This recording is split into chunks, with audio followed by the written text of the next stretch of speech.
15 декабря в Абхазской государственной филармонии имени Гумба прошел второй гала-концерт российско-абхазской дружбы, приуроченный к столетию народной дипломатии. 100 лет назад, в 1925 году, было основано общество, которое стало первым шагом к развитию культурных связей с зарубежными странами. С течением времени организация меняла свои названия и функции, а сегодня она известна как Россотрудничество.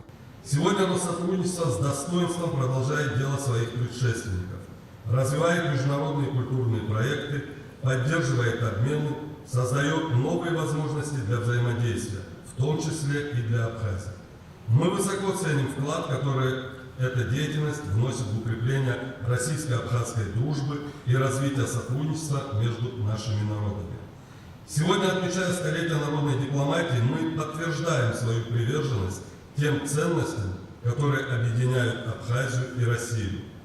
Это уважение, добрососедство, творчество, открытость и стремление к созиданию. Пусть и дальше народная дипломатия остается надежной основой наших отношений, помогает укреплять доверие, расширять взаимные возможности и открывать новые пути для сотрудничества. Поздравил участников и зрителей с важным событием посол Российской Федерации в Республике Абхазия Михаил Шургалин. Нынешнее Россотрудничество, действующее под эгидой Министерства иностранных дел Российской Федерации, было образовано в 2008 году. И почти сразу же, 18 декабря 2009 года, было создано представительство этого агентства в Республике Абхазия. Поздравляем Россотрудничество со столетием, а его представительство в Сухуми с 16-летием. В этот вечер выступили заслуженная артистка Абхазии и Южной Осетии Хибла Мукба, знаменитые артисты Автоканджария, Левам Халадзе, Крисьянг и Яся Чихомова. Их выступления стали ярким отражением дружбы между Россией и Абхазией. Руководитель представительства Россотрудничества Абхазии Татьяна Степанова отметила, что ведомство уже 16 лет успешно способствует обмену опытом и идеями между Россией и Абхазией, играя важную роль в укреплении культурных и гуманитарных связей между нашими странами.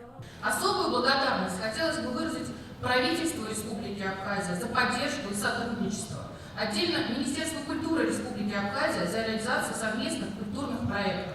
Ваши усилия и преданность делу культурного обмена между нашими странами играют огромную роль в развитии российско-абхазских отношений. Сделано немало, но будет сделано еще больше.